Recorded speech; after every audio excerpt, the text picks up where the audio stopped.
नमस्कार। पुनः मैं आपके सम्मुख, आपके समक्ष आज नई विषय वस्तु, जैसा मैं अपने पिछले 2-3 सेशन में कह रहा हूँ, यह कंप्लीटली जो मेरा सेशन 2-3 दिनों से चल रहा है वह REET, UP TET, C TET, ये प्रायोरिटी नंबर 1 है। यह वरीयता श्रेणी में प्रथम स्थान रखता है। द्वितीय स्थान आरआरबी, एनटीपीसी, एसएससी इत्यादि परीक्षाएं रखती हैं। मैं उम्मीद करता हूं कि आप समझ रहे होंगे कि जो सेशन अभी चल रहा है उसकी महत्ता क्या है, उसका इंपॉर्टेंस क्या है और वह कितना इंपॉर्टेंट है। अगर आप लोग, मैं पुनः एक बार लिख रहा हूं, अगर आप लोग मेरे YouTube channel Rishi the creator इसको सब्सक्राइब नहीं किए हैं तो सब्सक्राइब कीजिए, शेयर कीजिए और लाइक कीजिए। अब सवाल है कि भाई मैं क्लासेस के बीच में मैं कहता कि लाइक करें, शेयर करें, सब्सक्राइब करें, गुरु दक्षिणा में दें मुझे, मैं शुरुआत में क्यों कहा? कारण स्पष्ट है। आप मेरे 3 सेशन को देखिए, आप मेरे 3 सेशन को देखिए जो मैं पिछले 2 दिन से पढ़ा रहा हूं, 2 सेशन से मैं मैथ्स का ले रहा हूं। आप मेरे सेशन को देखें, आप जो पात्रता परीक्षा है के प्रश्न पत्रों को देखें, आपको खुद समझ में आएगा कि आज जो कुछ चीज़ें सॉरी मैं आपको बताने जा रहा हूं, इसके बाद मैं पा रहा हूं कि किसी साल 7 क्वेश्चन, किसी साल 5 क्वेश्चन, किसी बार 6 क्वेश्चन, इतने प्रश्न मात्र ये 3 सेशन के ही अधीन आ रहे हैं। अनुरोध इसलिए है कि इन नंबरों को हासिल करने के लिए आपको सिर्फ जो समय देना है वह मान के चलिए कि 1.5 घंटे देना है, क्योंकि मेरा कोई भी सेशन अप्रॉक्सीमेट 30 मिनट से ज़्यादा का नहीं होता है। अगर कोई ज़्यादा होगा तो कोई कम होता है।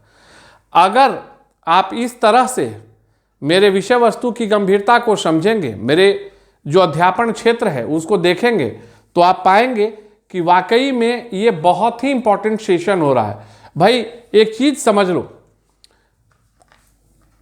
पढ़ना तो तुम्हें है, पढ़ाना मुझे है। न पढ़ने की अनिवार्यता है और न ही पढ़ाने की अनिवार्यता है। एक चीज जो बिल्कुल स्पष्ट है वह साफ है क्या? मैंने एक कॉन्सेप्ट रखा है कि मैं अभी अपने सेशन में मान के चल रहा हूं कि तुम्हारे अंदर अगर वैसे कोई भी परीक्षार्थी जो रीट, यूपी टेट या सी टेट देते हैं, उनके अंदर अगर गणित को लेकर थोड़ी सी भी शंका है, डर है, संशय है कि शुरुआत कैसे होगी, तो मैं अपने सेशंस को, इधर 2-3 सेशन को मैं 0 पावर के स्टूडेंट के लिए डेडिकेट कर रहा हूं। क्यों?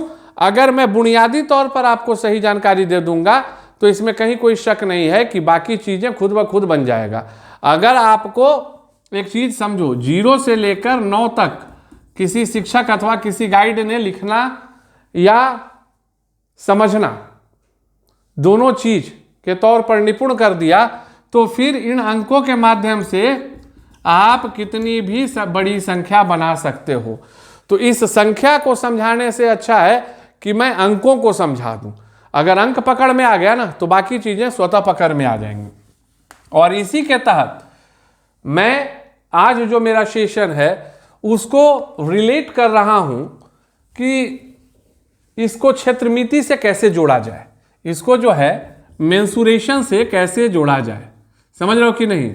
इसको मेंसुरेशन से कैसे जोड़ा जाए। मैं देख रहा था, मैं पिछले प्रश्नों को देख रहा था, तो सबसे पहले कुछ फॉर्मूला है। जैसे मैं हिंदी में लिखता हूं, भाई हिंदी भाषी हूं, अंग्रेजी आती है, इसका मतलब यह नहीं कि ज्ञान में सबके सामने अंग्रेजी में ही बोलूं।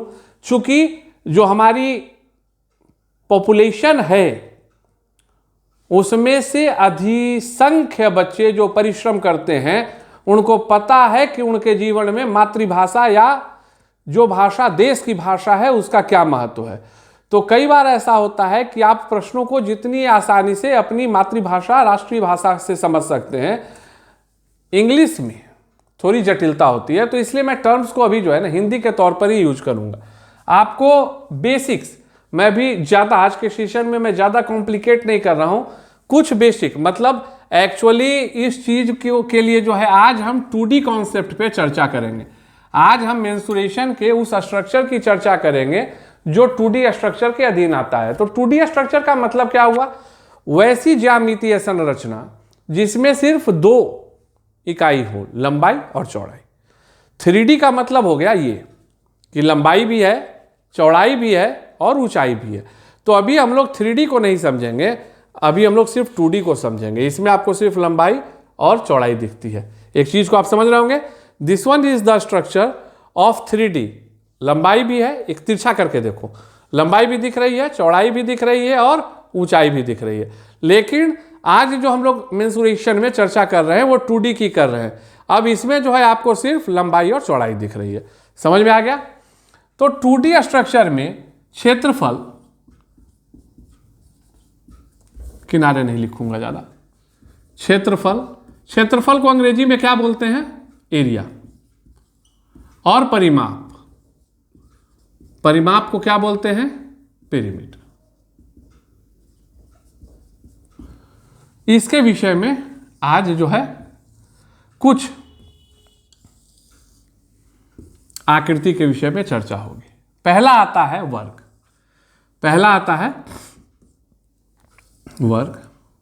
आयत, वृत्त। हम लोग मूलतः जो है आज इन 3 चीजों के कॉन्सेप्ट को समझेंगे कि भाई हम ऐसा आज मात्र 3 चीजों के ही विषय में आपको क्यों बता रहे हैं। वर्ग का क्षेत्रफल, यह तो आपको याद रखना होगा कि वर्ग का क्षेत्रफल क्या होता है? भुजा गुणे भुजा। मूलतः वर्ग किसको बोलते हैं? वर्ग वैसी ज्यामितीय आकृति होती है जिसकी लंबाई और चौड़ाई एक समान होती है और सभी अंतःकोणों का मान 90 डिग्री होता है। याद रखना, वर्ग वैसी ज्यामितीय आकृति होती है जिसकी लंबाई और चौड़ाई दोनों बराबर होती है और प्रत्येक अंतःकोण मतलब 1, 2, 3, 4 जितने भी अंतःकोण हैं उनका मान 90 डिग्री होता है। इसको वर्ग बोलते हैं। बार बार आपको लग रहा होगा कि भाई वर्ग तो हम लोग जानते हैं। दोस्त जो जानते हो तुम भी याद करो, कभी ना कभी तुमने भी शुरुआत करी होगी। तो मैं उसी शुरुआत, जब तुम शुरुआत कर रहे थे सीखने की, तो मैं अपनी कक्षा में मैं आपको उसी रूप में देख रहा हूं कि आप कुछ नहीं जानते हैं। वही वाली बात है, पत्थर है और छेनी मुझे बरसाना है ताकि एक अच्छी प्रतिमा जो है बन सके। तो आप कुछ नहीं जानते हो ऐसा सोचकर देखना। तो भुजा गुने भुजा है। और परिमाप का मतलब क्या हो गया? The total distance. क्यों? भुजा गुने भुजा, क्षेत्रफल का मतलब होता है अंदर का भाग और परिमाप का मतलब होता है उसको बाहर से जो है उसका टोटल लेंथ कितना है। तो यहां से अगर शुरू किए तो 1 भुजा, 2 भुजा, 3 भुजा, 4 भुजा, मतलब 4 गुने भुजा। ये हो गया परिमाप। ठीक है। आयत का मतलब क्या हुआ? आयत वैसी ज्यामितीय आकृति को बोलते हैं जिसमें लंबाई, जो दोनों लंबाई है वो एक समान और चौड़ाई एक समान होती है। अर्थात it is not necessary that all the sides are equal. इसमें जो है अपोजिट साइड्स इक्वल होते हैं लेकिन चारों इक्वल नहीं होता है। मतलब ये बराबर होगा, ये और ये बराबर होगा। दूसरा जो क्वालिटी है वो कंफर्म है कि इसमें भी चारों अंतःकोण 90 डिग्री का होता है। तो अब इसमें मान लो कि यह लंबाई है और यह चौड़ाई है। तो इसमें तो भुजा था, तो इसी भुजा को जो है चारों बराबर था तो भुजा भुजा भुजा भुजा था, हो गया। अब इसमें तो लंबाई और चौड़ाई है तो इसका क्षेत्रफल क्या हो गया? लंबाई गुने चौड़ाई। इसका क्षेत्रफल क्या हो गया? लंबाई गुने चौड़ाई। अब परिमाप क्या होगा इसका? तो स्वाभाविक है, मैं थोड़ा बड़ा कर रहा हूं। इसको मान लो L है और इसको B है, तो L के सामने L हुआ, B के सामने B हुआ। तो अब जोड़ेंगे, इसको जोड़ के देखो, यहां से यहां B, फिर ये L, फिर ये B, फिर ये L, मतलब 2B प्लस 2L, मतलब क्या हो गया? 2 बाहर, L प्लस B। परिमाप हो गया क्या? 2 ब्रैकेट में लंबाई जोड़ चौड़ाई, 2 ब्रैकेट में लंबाई जोड़ चौड़ाई, याद रखना। अब वृत्त होता है, तो वृत्त का मतलब क्या हुआ? वृत्त की परिकल्पना समझने के लिए कोई दिमाग नहीं लगाना है। ये पेन है ना भाई, एक धागा ले लो, उसमें एक पत्थर लगा लो और नचाओ, वो नाचता रहेगा। वह जो पाथ का निर्माण करेगा, वो जिस परिपथ का निर्माण करेगा, उसे ही वृत्त कहते हैं। तो वृत्त का जो केंद्र से उसके परिपथ के बीच की दूरी होती है, उसको आर बोलते हैं। आर का अर्थ क्या होता है? त्रिज्या। आर का अर्थ क्या होता है? त्रिज्या। वृत्त में एक चीज आपको याद रखना है कि अगर कोई रेखा उसके परिधि और केंद्र से होकर सीधे गुजरती है, तो स्वाभाविक है कि यह इधर से भी आर होगा, इधर से भी आर होगा। मतलब आर को कहेंगे त्रिज्या, और ये जब 2r हो गया, मतलब r + r 2r, इसको कहते हैं व्यास। व्यास को हिंदी में क्या बोलते हैं? डायमीटर। व्यास को हिंदी में क्या बोलते हैं? डायमीटर। त्रिज्या का सिंबॉलिक रिप्रेजेंटेशन है r, और व्यास का सिंबॉलिक रिप्रेजेंटेशन है d। अर्थात क्या हो गया? व्यास जो होता है सदैव त्रिज्या का दुगना होता है, या कहो त्रिज्या जो होती है वह व्यास की आधी होती है। इस चीज को आपको याद रखना है। अगर चूके होंगे, मेरे लिंक पे जाएंगे, रिवाइंड करेंगे, 2 बार सुनेंगे, याद हो जाएगा। इस चीज को याद रखना है। तो इसका क्षेत्रफल निकालने का फॉर्मूला है πr²। r मतलब क्या है? यह त्रिज्या। r मतलब क्या है? यह त्रिज्या। और पाई का मान जो होता है ना, वो निश्चित है 22/7। पाई का मान जो है वो निश्चित है, क्या है? 22/7। तो मतलब 22/7 गुने जो भी त्रिज्या दिया रहेगा, इसका स्क्वायर कर लेंगे। जो भी त्रिज्या दी हुई होगी उसका स्क्वायर कर लेंगे, यह क्षेत्रफल निकलेगा। और पेरीमीटर, पेरीमीटर मतलब अगर यहां से हम शुरू किए तो यहां तक की कुल परिधि का कुल माप क्या होगा? तो वो होता है 2πr। 2πr, 2 × 22/7 × r। अब सवाल में याद रखना कि कभी वृत्त का क्षेत्रफल निकालने के लिए या परिमाप निकालने के लिए दिया गया तो त्रिज्या के जगह व्यास दे दिया गया।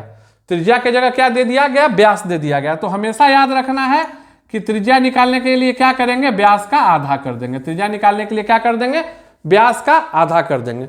यही मूल जो है ना, यह खेल है, यही जो है मूल खेल है। उम्मीद करते हैं कि स्क्रीनशॉट ले लोगे, यूट्यूब पे देखोगे, पॉज करके स्क्रीनशॉट ले लोगे। सवाल ये तो आना नहीं है, यह तो मैंने आपको, चूंकि मैंने आपको बोला है कि मैं 0 मानकर आपके साथ जो है पढ़ना शुरू कर रहा हूं। मैं पढ़ा नहीं रहा हूं दोस्तों। वस्तुतः एक लाइन की, एक पंक्ति की सच्चाई है कि आप और हम साथ मिलकर पढ़ रहे हैं। Both of us are trying to study jointly. हम लोग मूल तौर पे दोनों आदमी साथ मिलकर पढ़ना चाहते हैं। अब जैसे एक सवाल है, अब सवाल क्या है?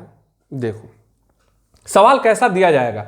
मोस्ट इंपॉर्टेंट सवाल की मैं बात कर रहा हूं। इस तरह के सवाल आते हैं, अगर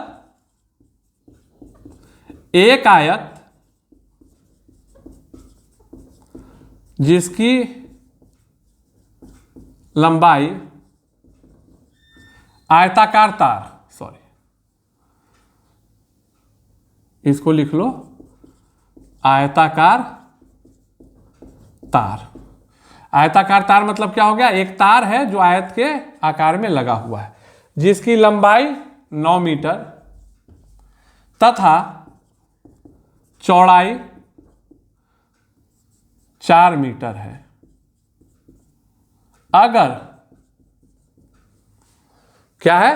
4 मीटर है। अगर उसे वर्गाकार आकार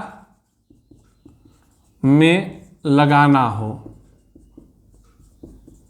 तो उस वर्ग की भुजा का माप क्या होगा? सवाल देख लो, पक्का है। यह सवाल आयत वर्ग दोनों के कॉन्सेप्ट को एक साथ मिलाकर बनाया गया है, और उम्मीद करते हैं कि विगत प्रश्न पत्रों को अगर देखेंगे तो आपको यह समझ में आ जाएगा कि मैं आज मूलतः आपको क्षेत्रमिति के तहत इस तरह की परिभाषा को बताने का जो है उद्देश्य आज के सेशन में नहीं था। वस्तुतः यह ग्राउंड जीरो का प्रयोग था, ग्राउंड जीरो के लिए हमारा होमवर्क था। मूल सवाल यह है, this will be known as और counted as very very important question, जिसमें प्रश्नकर्ता आपसे पूछ रहा है कि एक तार जो कि आयताकार आकार में लगाई गई है, जिसकी लंबाई 9 मीटर और चौड़ाई 4 मीटर है, अगर उस तार को खोल लेते हैं और उसे हमें कहा जाता है कि वर्गाकार आकार में लगाइए। तो अगर वर्गाकार आकार में हम लोग लगाते हैं तो उस जो वर्गाकार आकार है जो उस तार से बनेगा, जिसमें उस तार का कोई क्षय नहीं होना है, एकदम पक्का यूज हो जाना है, तो उस वर्ग की भुजा का मान क्या होगा? We have to find out the value of A. सवाल आता है कि नहीं आता है? पक्का आता है। सवाल अच्छा है? अच्छा है, जानता हूं मैं कि सवाल अच्छा है। अब सवाल यह बनता कैसे है? आपसे फिर निवेदन है, चूंकि मैं कोशिश तो करता हूं कि धीरे धीरे समझाऊं, लेकिन हो सकता है कि कभी कभी थोड़ी जानकारी रहने के कारण थोड़ी मेरी गति तीव्र हो जाए। तो आपसे निवेदन है कि मेरे जो चैनल है उस पर जो अपलोडेड वीडियोस होते हैं उसको देखें, धीरे धीरे सुने, रिवाइंड करके सुने और आप कॉन्सेप्ट को समझ लें। तो अब यह सवाल है, तो सबसे पहला चीज हम क्या करेंगे? कैसे बनेगा? How we can find out the relationship between the rectangle and the square. कैसे हम संबंध बनाएंगे? सवालों को हल कैसे होगा? दिमाग में आ रहा है, चीजें आ रही है दिमाग में। कोई बच्चा जो है समझ भी रहा होगा कि करना क्या है। चलो भाई, हम लोग इसमें संबंध स्थापित करते हैं। तो अब आयत का क्षेत्रफल क्या होता है? लंबाई गुने चौड़ाई होता है। हाँ सर जी, होता है। कितना होगा? 9 मीटर गुने 4 मीटर, 36। क्या होता है? यूनिट क्या होगा?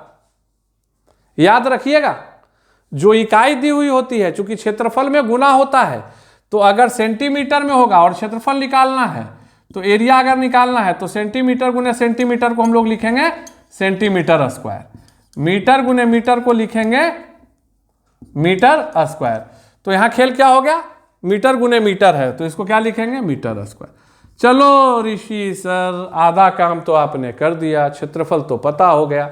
अब इसी तार को तो खोल के वर्ग बनाना है ना। इसका मतलब क्या हो गया? जो आयत का, देखो खेल क्या है, आयत का क्षेत्रफल is equal to 36 metre square is equal to, इसको हमको क्या बनाना है? वर्ग। तो वर्ग अगर बनाना है तो इसका मतलब क्या है कि वर्ग का भी तो क्षेत्रफल वही होगा, पक्का है। अब इसका मतलब क्या हो गया? अब मिटाता हूं।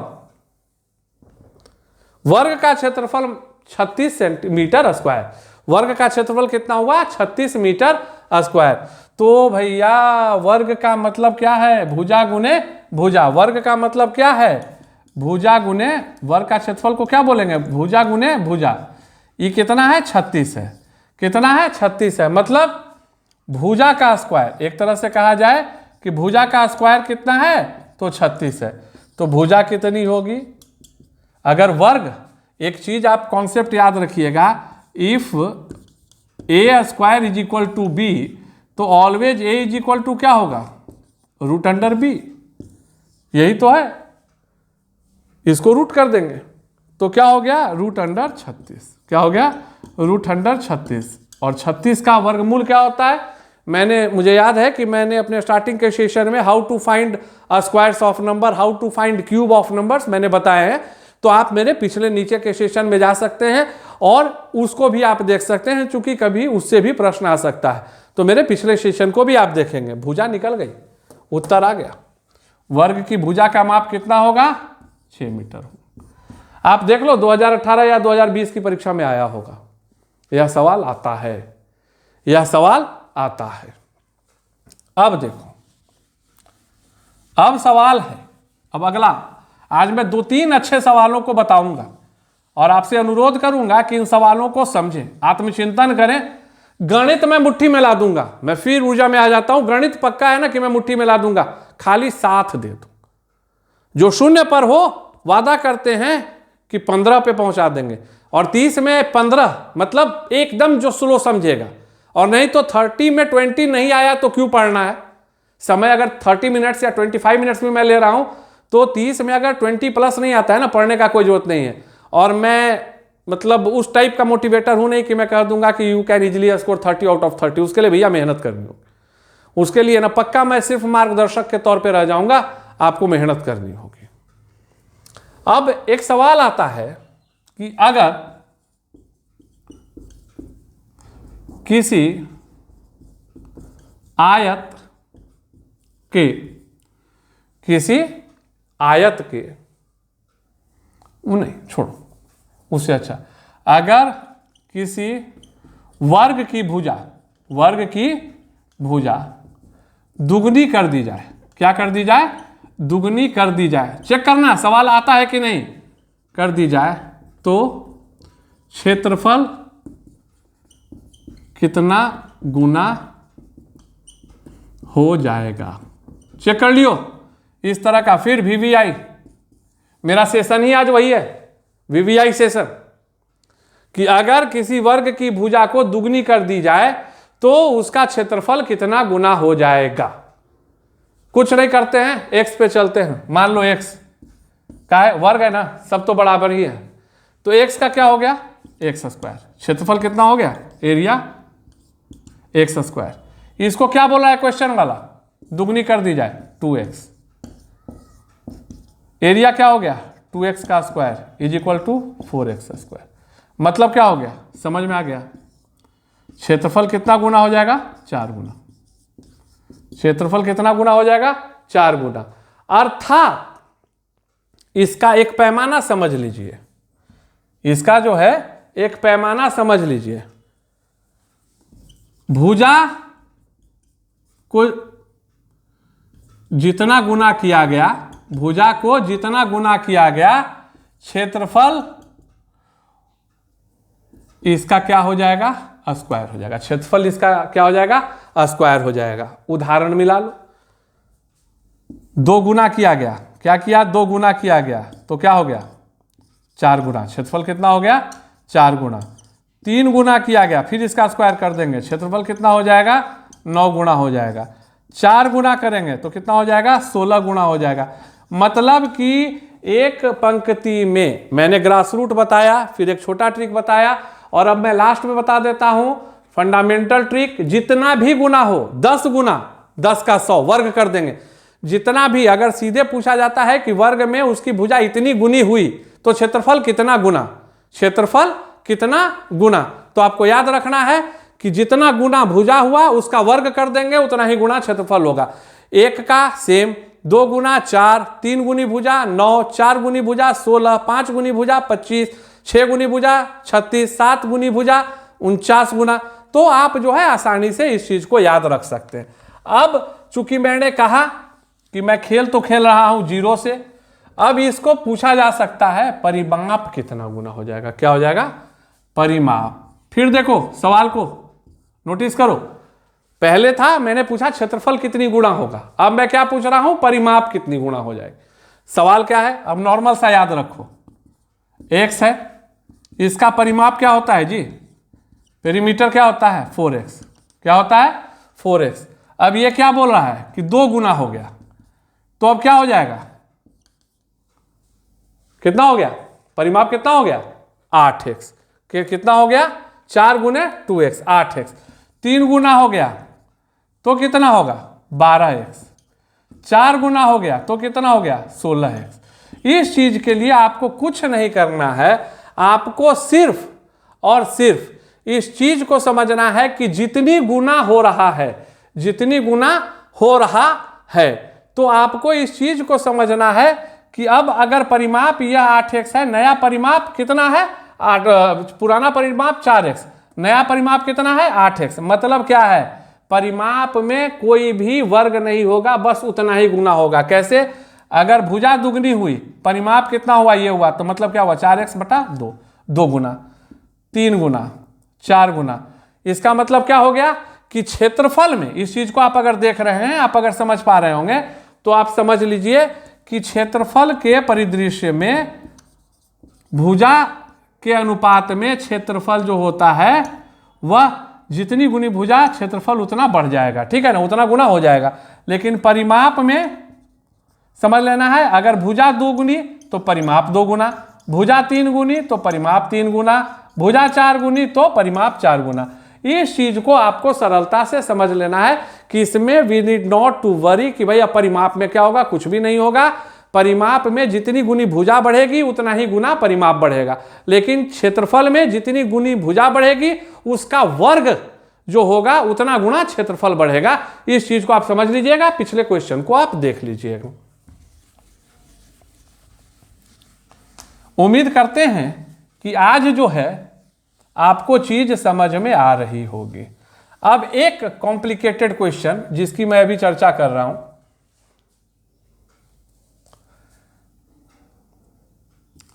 एक वर्ग जिसकी भुजा 6 मीटर है, जिसकी भुजा क्या है, 6 मीटर है, उससे वर्गाकार आकृति करो, वर्गाकार आकृति जिसकी भुजा 6 मीटर है उससे वृत्त की रचना की जाती है, वृत्त की रचना की जाती है। त्रिज्या ज्ञात करें, त्रिज्या ज्ञात करें। मतलब क्या पूछ रहा है, मतलब यह सवाल क्या पूछ रहा है कि एक वर्ग है जिसकी भुजा 6 है, जिसकी भुजा 6 है।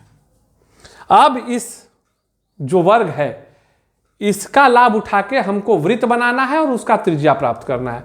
बनेगा कैसे, स्वाभाविक है, क्षेत्रफल पर तो जाएंगे नहीं। समझो सवाल को, समझो। Read UPTET, it's my request to you that kindly listen to me. आप सुने और समझे। क्षेत्रफल पर तो जाएंगे नहीं, क्यों, खेल तो भैया इसका है, तो परिमाप निकाल लो।